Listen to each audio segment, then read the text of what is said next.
Hi hello friends, welcome to my channel. Friends, ఈరోజు నువ్వు లేక నేను లేను సీరియల్లో ఏం జరగబోతుందో తెలుసుకుందామా? ఇక స్టోరీలోకి వెళ్ళినట్లయితే ఇక విక్రమ్ అయితే ఎలాగైనా ఆ దుర్గని పట్టేసుకుంటాను, ఆ దుర్గని వదిలిపెట్టే ప్రసక్తి లేదు, అయినా తనని బాధ పెట్టాలని చూసిన దుర్గని వదిలిపెట్టను, రాధ విషయంలో ఇలా చేస్తున్నాడు, వదిలిపెట్టే ప్రసక్తే లేదు అని ఇక అంటూ ఉంటాడు. విక్రమ్ కృష్ణ అయితే దుర్గ కోసం వెతుకుతూ ఉంటాడు. ఒకవైపు రాధ ఇక తన రూమ్లో ఇక తన స్నానం చేసి తన గదిలోకి అయితే వస్తుంది. అప్పుడే యూనిఫామ్లో దుర్గ నిల్చోవడం అది చూసి ఇదేంటి, మీరు ఇంకా డ్యూటీకి వెళ్ళలేదా అనుకుంటూ వస్తూ ఉంటుంది రాధ అయితే. అప్పుడే విక్రమ్ కృష్ణ అనుకొని రాధ అలా మాట్లాడడం చేసి ఏంటి అని దుర్గ అనగానే దుర్గ వైపు చూసిన రాధ అయితే ఒక్కసారి షాక్ అయిపోతుంది. ఇదేంటి, నువ్వేంటి ఈ గదిలో ఉన్నావు అని రాధ అరుస్తూ ఉంటుంది.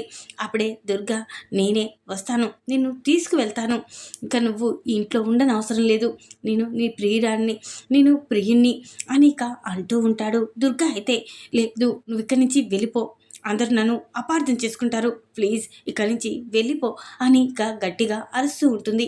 అలా అయినా ఇక దుర్గా అయితే నిన్ను వదిలిపెట్టే ప్రసక్తే లేదు అని అంటూ ఉంటాడు.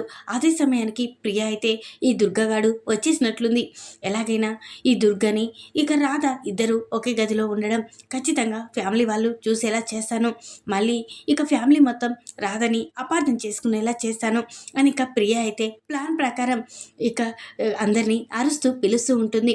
అప్పుడే అందరూ ఒక్కసారే ఏంటమ్మా అలా అరుస్తున్నావేంటి అని అంటూ ఉంటారు. అప్పుడే ఇక అత్తయ్య అత్తయ్య మీరే చూడండి, ఈ రాధ గదిలో ఏదో సౌండ్ వస్తుంది, మనం వెంటనే చూడాలి అని ఇక అంటూ ఉంటుంది. ఏంటమ్మా రాధ గదిలో సౌండ్ రావడం ఏంటి అని అంటూ ఉంటారు విక్రమ్ కృష్ణ వాళ్ళ అమ్మ నాన్న అయితే. అప్పుడే లేదత్తయ్య, నేను నిజం చెప్తున్నాను, కావాలంటే మనమే డోర్ తీసి చూద్దాం అని ఇక ప్రియ అయితే అంటూ డోర్ని అయితే తీసేసింది. అప్పుడే దుర్గా ప్లాన్ ప్రకారం బయటికైతే వస్తాడు.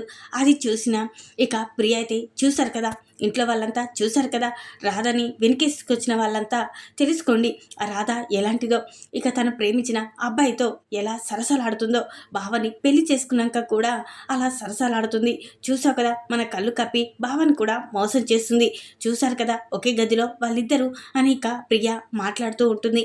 అప్పుడే లేదమ్మా అపార్థం చేసుకోవద్దు, ఈ దుర్గా కావాలనే తన గదిలోకి వచ్చాడనుకుంటా అని అంటూ ఉంటాడు విక్రమ్ కృష్ణ వాళ్ళ అమ్మ నాన్న అయితే. అప్పుడే లేదు లేదు, అసలు నిజంగానే ఈ దుర్గా నా గదిలోకి ఎలా వచ్చాడో తెలీదు, నన్ను అర్థం చేసుకోండి అని రాధ అంటూ ఉంటుంది. ఏంటే నిన్ను అర్థం చేసుకునేది, గదిలో ఇద్దరిని చూసాం, ఇంకా నిన్ను అర్థం చేసుకోవాలా, ఇలాంటి దాన్ని ఈ ఇంట్లో ఉండనివ్వకూడదు, దీన్ని ఇప్పుడే బయటకి గెంటేస్తాను అని దమయంతి అయితే వెంటనే ఇలాంటిది ఈ ఇంట్లో ఉండడం అపశకునం, మంచిది కాదు అని ఇక దమయంతి అయితే రాధని మెడపట్టుకొని బయటికి గెంటేస్తూ ఉంటుంది. అదే సమయానికి అక్కడికైతే ఇక విక్రమ్ కృష్ణ అయితే వస్తాడు. ఏంటత్తయ్య ఏం చేస్తున్నావు నువ్వు అని అంటూ ఉంటాడు. అప్పుడే లేదురా నీకు తెలీదు, నువ్వు ఇప్పుడే వస్తున్నావు, అసలు ఇంట్లో ఏం జరిగిందో తెలుసా అని దమయంతి అంటూ ఉంటుంది. ఏంటత్త ఏం జరిగింది అని అనగానే దుర్గా ఇక ఈ రాధ ఒకే గదిలో సరసలాడుతున్నారు, నీతో పెళ్లి జరిగాక కూడా ఈ రాధ ఆ దుర్గతో కలిసి ఉంటుంది, ఒకే గదిలో మేము మొత్తం చూసాం, వాళ్ళిద్దరూ ఉండడం అని దమయంతి అనగానే అప్పుడే ఇక విక్రమ్ కృష్ణ అయితే మాటలు జాగ్రత్తగా రాని పెద్దదానివని చూస్తున్నాను అని అంటూ ఉంటాడు. విక్రమ్ కృష్ణ అయితే నేను నిజం చెప్తున్నాను, కావాలంటే మీ అమ్మ నాన్న మీ పెద్దనాన్న మీ మామయ్యని అందరినీ అడిగి చూడు, నీకే తెలుస్తుంది అని ఇక అంటూ ఉంటారు. అప్పుడే ఇక ఏంటత ఏం మాట్లాడుతున్నావు, అయినా రాధ గురించి నాకు తెలుసు, నువ్వేంటి అపార్థం చేసుకోవద్దు అని అనగానే అప్పుడే ఇక ప్రియ కూడా అవును బావా, నిజంగానే మా కళ్ళతో వాళ్ళ ఒకే గదిలో ఉండడం చూసాం అని అనగానే అప్పుడే నాకు కూడా తెలుసు, దుర్గా తన గదిలోకి ఎందుకు వచ్చాడో, అసలు ఏ విధంగా వచ్చాడో నాకు కూడా తెలుసు, నేను కూడా చూశాను, అయినా ఇక వాళ్ళిద్దరూ సరసలాడుకోవడానికో లేక వాళ్ళిద్దరూ ప్రేమించుకోనో ఇక రాధ దుర్గాని గదిలోకి పిలవలేదు, కావాలంటే నేను కూడా చూశాను, చూడు ఈ ఫోన్లో విన్న వీడియోని మీరందరూ చూడండి, అసలు రాధ తప్పు ఏమీ లేదు, దుర్గా కావాలనే తన గదిలోకి లోపలికి వచ్చి ఇక రాధని అపార్థం చేసుకునేలా చేస్తున్నాడు. కావాలంటే ఇది చూడండి అని అందరికీ చూపిస్తాడు. అది చూసిన ఇంట్లో వాళ్ళంతా షాక్ అయిపోతారు. ఇక రామచంద్ర అయితే కళ్ళలో నీళ్లు తిరుగుతాయి. నా కూతురు ఈ ఇంటి వారసురాలు, అలాంటిది నా కూతుర్ని ఇక మెడ పట్టుకుని బయటికి గంటేసే హక్కు అయినా దమయంతికి ఏముంది? కానీ నా తోటితో నేను చెప్పలేని పరిస్థితి. ఇక నా కూతురు రాధా అని, నా కూతురు చిట్టి రాధా అని ఇక నిజాన్ని ఇంట్లో బయట పెట్టుకోలేను. ఏం జరుగుతుందో నాకు తెలుసు అని ఇక పాపం రామచంద్రయ్య అయితే తన మనసులో తానే బాధపడుతూ ఉంటాడు. ఇప్పటికైనా చూశారు కదా, అయినా రాధ ఏ రోజు తప్పు చేయదు. రాధ గురించి నాకు తెలుసు. మరోసారి అత్త రాధ గురించి అపార్థం చేసుకొని రాధని ఇంట్లో నుంచి పంపించాలని చూసే ఎవరిని వదిలిపెట్టను అని ఇక వార్నింగ్ అయితే ఇస్తాడు విక్రమ్ కృష్ణ. అయితే ఇక రాధ మాత్రం చాలా సంతోషపడుతుంది. విక్రమ్ కృష్ణ వైపే ప్రేమగా చూస్తూ ఉంటుంది. ఇక తన కళ్ళలో ప్రేమని చూసి చాలా సంతోషపడుతూ ఉంటుంది. అప్పుడే ఇక పద రాధా గదిలోకి వెళ్దాం అని, ఇక నువ్వు స్టోర్ రూమ్లో ఉండే అవసరం లేదు, వెళ్దాం పద నా గదిలోకి అని ఇక విక్రమ్ కృష్ణ రాధను తీసుకొని తన గదిలోకి అయితే వెళ్తాడు. అప్పుడే ఇక రాధ అయితే విక్రమ్ కృష్ణని చాలా థ్యాంక్స్ విక్రమ్ అని అంటూ ఉంటుంది. అప్పుడే ఇక ఏంటి థ్యాంక్స్, అయినా ఇక నిన్ను కాపాడడంలో నేను ఉంటానని చెప్పాను కదా, నేను ఎప్పటికీ నీకు తోడుగా ఉంటానని చెప్పాను, అదే చేస్తున్నాను, ఇక నేనేం చేసిన గొప్పతనం ఏం లేదు అని ఇక అనేసి ఇక తను స్నానం చేయడానికి విక్రమ్ కృష్ణ అయితే ఇక వాష్రూమ్లోకి వెళ్తాడు. అప్పుడే ఇక రాధ మాత్రం విక్రమ్ని గుర్తుకు చేసుకుని చాలా సంతోషపడుతుంది. ఆ రోజు రాత్రి ఇక తను భయపడుతూ ఉండగా తన దగ్గరికి వచ్చి పడుకోవడం, తనతో కబుర్లు చెప్పడం అది గుర్తుకు చేసుకొని ఆ తర్వాత ఈరోజు జరిగిన ఇన్సిడెంట్ ఇక తను ఏ తప్పు చేయలేదని అందరి ముందు నిరూపించి ఇక తన గొప్పతనాన్ని చాటిన విక్రమ్ గురించి చాలా సంతోషపడుతూ తనలో ప్రేమలో పడుతూ ఉంటుంది. విక్రమ్ని గుర్తుకు చేసుకుని చాలా సంతోషపడుతూ ఉంటుంది. ఇక అదే సమయానికి విక్రమ్ వాష్రూమ్లోకి స్నానానికి వెళ్తాడు కదా, ఆ సమయానికి విక్రమ్ పర్స్ అక్కడ ఉంటుంది. వెంటనే ఇక రాధ అయితే ఇది విక్రమ్దే కదా అని ఆ పర్స్ని చూసి వెంటనే ఆ పర్స్ని తీసుకుంటుంది. దాన్ని చూస్తూ చాలా సంతోషపడుతూ కిస్ ఇస్తూ ఉంటుంది. వెంటనే ఆ పర్స్ని ఓపెన్ చేస్తుంది. అందులో ఉన్న ఫోటోని చూసి రాధ ఒక్కసారి షాక్ అయిపోతుంది. ఇదేంటి ఈ ఫోటో విక్రమ్ పర్స్లో ఉంది అని షాక్ అయిపోతుంది. వెంటనే ఈ ఫోటో నేను చిన్నప్పటి ఫోటో కదా, ఆ రోజు మా ఇంట్లో కూడా అక్కడ ఈ ఫోటో ఉంటుంది కదా అని షాక్ అయిపోతుంది. అప్పుడే ఇక ఇదేంటి ఈ ఫోటో నీ పర్స్లో ఉందేంటి అని అనగానే అప్పుడే ఇక విక్రమ్ కృష్ణ ఏంటి ఆ ఫోటో ఎవరిదో కాదు, నా చిన్నప్పటి నుంచి నిన్ను ప్రాణంగా ప్రేమిస్తున్న నా మరదల్ది అని చెప్పగానే రాధ ఒక్కసారి షాక్ అయిపోతుంది. ఏంటి తను నీ మరదల అని అనగానే అవును తను నా మరదలు చిట్టి అని చెప్పగానే రాధ ఒక్కసారి షాక్ అయిపోతుంది. ఏంటి నువ్వు మాట్లాడేది, తను నీ మరదలు కావడం ఏంటి అని అనగానే అవును తను నా మరదలు చిట్టి, తనని చిన్నప్పటి నుంచి భార్యగా ఊహించుకున్నాను, అందువల్లే నీతో అగ్రిమెంట్ పెళ్లి జరిపించుకున్నాను, తను ఏ రోజైనా కలవకపోతుందా, తన మెడలో నేను తాళి కట్టకపోతున్నానని ఎదురు చూస్తూ ఉన్నాను అని అనగానే నీకు మరదలు ఎలా అవుతుంది అని రాధ అనగానే ఇక నా మరదలు చిట్టి ఎవరో కాదు, తను మా మామయ్య రామచంద్రయ్య మామయ్య ఇక కూతురు అని చెప్పగానే రాధ ఒక్కసారి షాక్ అయిపోతుంది. అంటే మా నాన్న రామచంద్రయ్య గారా అని అనుకుంటూ కళ్ళలో నీళ్లు తెచ్చుకుంటుంది. ఏంటి రాధా ఆ ఫోటోని అలా చూస్తున్నా ఏంటి అని అనగానే ఆ ఫోటోలో ఉంది ఎవరో కాదు నేనే అని చెప్పగానే అప్పుడే ఇక అక్కడున్న విక్రమ్ అయితే ఒక్కసారి షాక్ అయిపోతాడు. ఏంటి రాధా ఏం మాట్లాడుతున్నావు, ఆ ఫోటోలో ఉంది నువ్వేంటి అని అనగానే అవును ఆ ఫోటోలో ఉంది ఎవరో కాదు మీ చిట్టి, ఎవరో కాదు నేనే అని ఇక అనగానే ఇక విక్రమ్ అయితే షాక్ అయిపోతాడు. ఏంటి రాధా నీ పేరు రాధ కదా, నువ్వు నా మరదలు చిట్టి అనడం ఏంటి అని అనగానే అవును నీ మరదలు చిట్టిని నేనే అని అనగానే నిజం చెప్తున్నావా అని అంటూ ఉంటాడు. నిజం నా మాటలతో చెప్తే నువ్వు నమ్మవు, మా నాన్నతో నీకే చెప్పిస్తాను, పద వెళ్దాం అని ఇక రాధ అయితే నిజాలు నేను కూడా తెలుసుకోవాలి అని ఇక రాధ అంటూ ఉంటుంది. అప్పుడే ఇక విక్రమ్ అయితే సరే నేను నా మరదల గురించి తెలుసుకోవాలంటే ఖచ్చితంగా నిజంగా నువ్వు నా మరదలువేనా కాదా అనేది మీ నాన్న ద్వారా తెలుసుకుంటా పద అని ఇక విక్రమ్ కృష్ణ రాధ అయితే ఇద్దరు కలిసి ఇక స్టేషన్కి అయితే వెళ్తారు. అప్పుడే అప్పుడే ఇక సీను ఇక రాధని విక్రమ్ కృష్ణని చూసి చాలా సంతోషపడుతూ ఉంటాడు.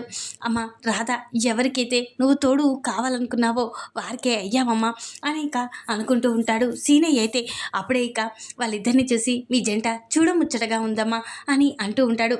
ఇక అప్పుడే నాన్న నీతో మాట్లాడడానికి వచ్చాము అని అనగానే ఏంటమ్మా అని అంటూ ఉంటాడు. సీనయ్య అయితే అప్పుడే ఇక అమ్మ ఇక నువ్వు ఏం మాట్లాడాలి అని అనగానే నాన్న నేను నీ సొంత కూతుర్ని కాదు, కొన్నాళ్ళుగా నీకు దొరికానని అని చెప్పావు, కానీ అసలు నేనెవరిని అనేది నీకు తెలుసు.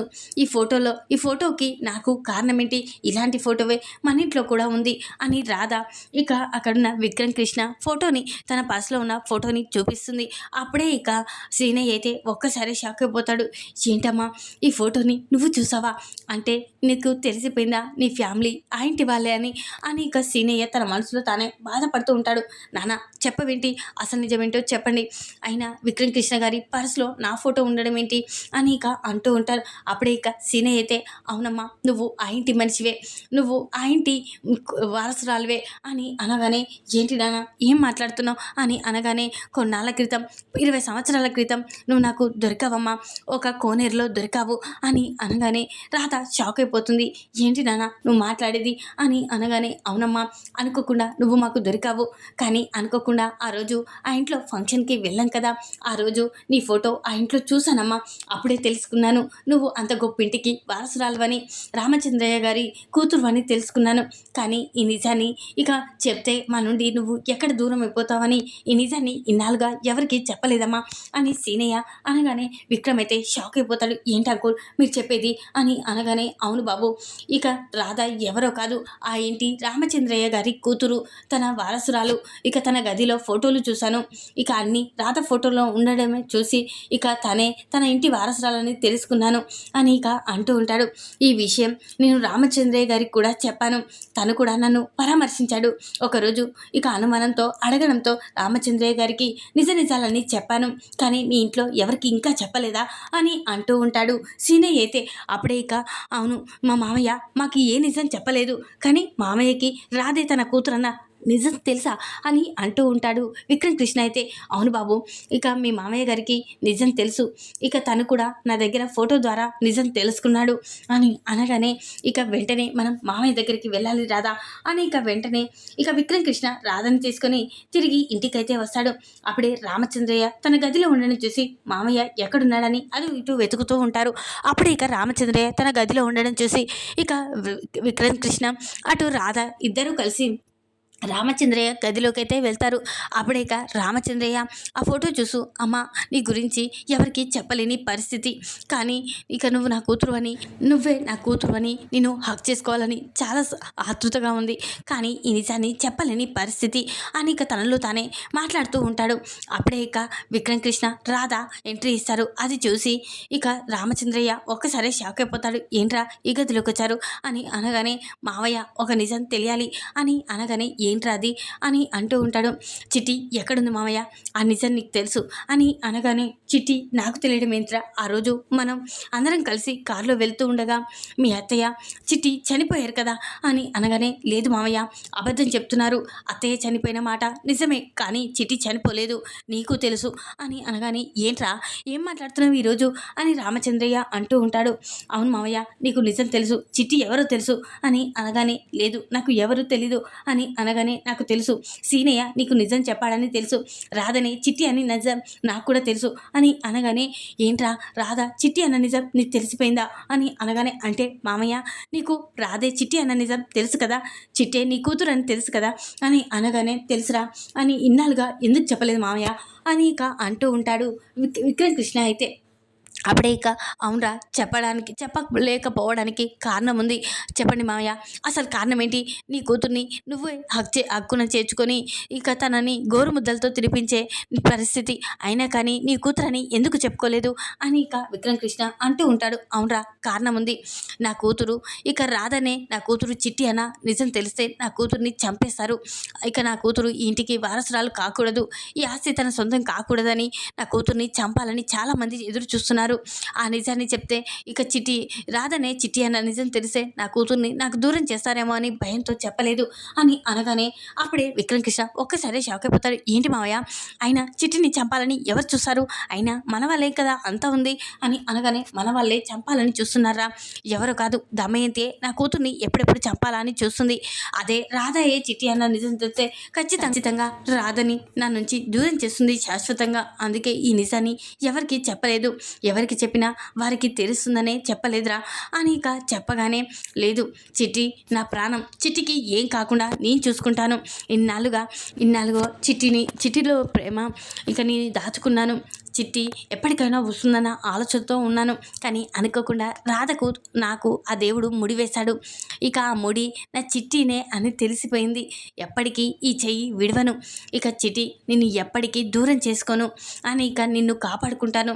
ఇక ఎవరైతే నిన్ను చంపాలని చూస్తున్నానో వాళ్ళని వదిలిపెట్టను అని ఇక రాధతో అయితే ఇక విక్రమ్ కృష్ణ అయితే మాటిస్తాడు. ఈ విధంగానైతే మీ ఇద్దరు ఎప్పటికీ తండ్రి కూతుర్లా కలిసి ఉండాలి, నలుగురికి భయపడకూడదు, మీకు నేనున్నాను అని విక్రమ్ కృష్ణ రాధని రామచంద్రయ్యని ఒకటి చేశాడు. మీ ఇద్దరు తండ్రి కూతుర్లా ఎప్పటికీ ఇంట్లో సంతోషంగా ఉండాలి అని ఇక వాళ్ళిద్దరి కూతుర్లని కలిపేసి ఇక దమయంతి లాంటి వాళ్ళు ఎలాగైనా రాధని చూశారు కదా. ఇక దమయంతికి అంతు చూసడానికి ఇక రెడీగానైతే ఉంటాడు. ఇక విక్రమ్ కృష్ణ అయితే కావాలనే ఆ రోజు ఇక రాధని, తన తల్లిని, ఇక తన తండ్రిని చంపాలని చూసిన దమయంతిని ఇక నుంచి వదిలిపెట్టను అని ఇక తనైతే శపథం చేశాడు. ఈ విధంగానైతే ఇక విక్రమ్ కృష్ణ అయితే రాధని చిట్టి అన్న నిజమైతే తెలుసుకుని రామచంద్రయ్యని చిట్టిని ఒకటి చేశాడు. ఈ విధంగా జరగబోతుంది. ఈ వీడియో కనుక మీకు నచ్చినట్లయితే లైక్ చేయండి. మరిన్ని వీడియోల కోసం ఛానల్ని సబ్స్క్రైబ్ చేసుకోండి ఫ్రెండ్స్. Thanks for watching.